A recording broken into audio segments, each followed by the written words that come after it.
जय Hind aspirants, this is Ahir and welcome back to SSB crack exams. पिछले एक हफ्ते से इजराइल और गाजा के बीच कंटिन्यूस टेंशंस और कन्फ्लिक्ट हमें देखने को मिल रहा है। अब लार्जर इशू यहाँ पर कहें तो इजराइल और पैलेस्टीन के बीच जो झड़प है वो और भी बड़ी हो चुकी हुई है। लेकिन इसी बीच पैलेस्टीनियन अथॉरिटी के प्रेसिडेंट महमूद अब्बास साहब ने एक सरप्राइजिंग सा कमेंट किया और उन्होंने कहा कि हमास के जितने भी यहाँ पर एक्शंस हैं वो पैलेस्टीनियन पीपल को रिप्रेजेंट नहीं करते। तो आप में से कई लोग जानना चाहते थे कि सर ये क्या इशू है कि पैलेस्टीन और इजराइल के बीच जब झगड़ा हो ही रहा है तो पैलेस्टीनियन प्रेसिडेंट ने हमास के इन एक्शंस को इस तरीके से नकारा क्यों है। तो उन सभी के बारे में आज के इस वीडियो में जानने की कोशिश करेंगे। तो आइए वीडियो को शुरू करते हैं।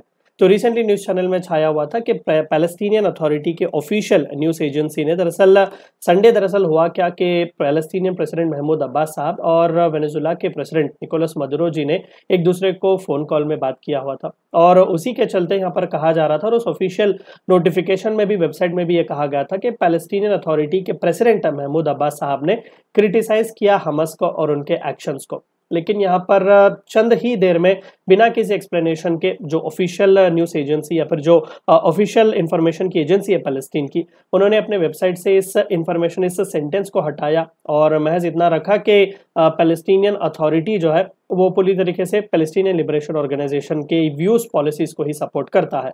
यानी कि कहीं ना कहीं हमास के उस रेफरेंस को उन्होंने ड्रॉप कर दिया हुआ था। अब इमीडिएट रिस्पांस ना ही पैलेस्टीनियन अथॉरिटीज से मिला, ना ही महमूद अब्बास जी से, और ना ही हमास वालों ने इस पर कुछ कमेंट किया हुआ है। अब देखिए बैकग्राउंड थोड़ा बहुत मैं आपको बता दूं, इससे पहले इस इंसिडेंट के बारे में थोड़ा बहुत जानते हैं। तो ओरिजिनली जो वाफा की रिपोर्ट आई हुई थी वहां पर यह कहा गया था कि महमूद अब्बास साहब ने फोन कॉल में ये लाइन कही हुई थी कि हमास के पॉलिसीज और एक्शंस जो है वो पैलेस्टीनियन पीपल को रिप्रेजेंट नहीं करते और जितने भी पॉलिसीज और प्रोग्राम्स और डिसीजंस हैं पैलेस्टीनियन लिबरेशन ऑर्गेनाइजेशन के, वही in the true sense Palestinian people को रिप्रेजेंट करते हैं, क्योंकि ज्यादातर मेजॉरिटी पैलेस्टीनियंस जो है वो पैलेस्टीनियन लिबरेशन ऑर्गेनाइजेशन को ही अपना लेजिटिमेट रिप्रेजेंटेटिव मानते हैं।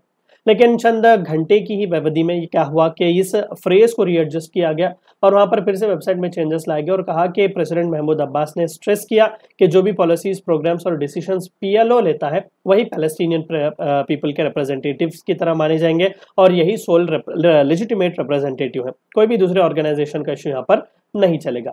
अब देखिए, आप सभी को भी पता है कि पैलेस्टीन जो है वो टूटा हुआ है। गाजा स्ट्रिप, छोटा सा स्ट्रिप आपको वेस्टर्न साइड देखने को मिलेगा और ईस्टर्न साइड हमें वेस्ट बैंक देखने को मिलेगा।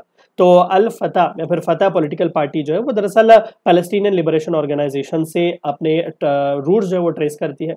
इवन फेमस जो यासिर अराफत जी थे वो भी इसी पीएलओ ऑर्गेनाइजेशन के ही थे और वेस्ट बैंक में ज्यादातर दबदबा इसी ऑर्गेनाइजेशन का है।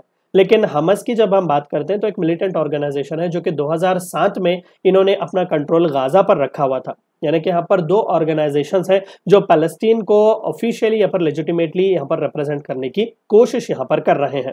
तो जाहिर सी बात है कि सिंस 2007 कई बार फतह और हमास के बीच सुलह करवाने की भी कोशिश की गई, लेकिन वो सभी टॉक्स जो है कोई भी ब्रेक थ्रू हमें यहाँ पर देखने को नहीं मिला। और महमूद अब्बास साहब जो है फतह पॉलिटिकल ऑर्गेनाइजेशन के साथ साथ वो पीएलओ के भी यहाँ पर हेड है, जो कि एक अम्ब्रेला ग्रुप है जो रिप्रेजेंट करता है मेजॉरिटी ऑफ द पैलेस्टीनियंस, क्योंकि मेजर पैलेस्टीनियन पॉपुलेशन जो है वो हमें वेस्ट बैंक के रीजन में ही देखने को मिलता है। तो अभी रुक कर देखना पड़ेगा कि किस तरीके से ये दोनों ऑर्गेनाइजेशन जो टूटे हुए हैं आइडियोलॉजिकली भी, क्योंकि देखिए ज्यादातर जो फतह पॉलिटिकल पार्टी की जब हम बात करते हैं या फिर पीएलओ की बात करते हैं, यूएस ब्रोकर जितने भी इंपॉर्टेंट से पीस डील्स हैं, चाहे वो ओस्लो अकॉर्ड्स हो, अब्राहम अकॉर्ड्स वगैरह, इन सभी में खासकर वेस्ट बैंक को रिप्रेजेंट करते हुए इसी पीएलओ ऑर्गेनाइजेशन वालों ने ही रिप्रेजेंटेशन दिया हुआ था। हमास हमेशा से इनसे दूर रहा और हमास वालों को ये पीस डील्स वगैरह पसंद भी नहीं थे। तो अभी वेट करके देखना पड़ेगा कि पैलेस्टीनियन कॉज के लिए दोनों ऑर्गेनाइजेशंस कितने एकजुट हो सकते हैं।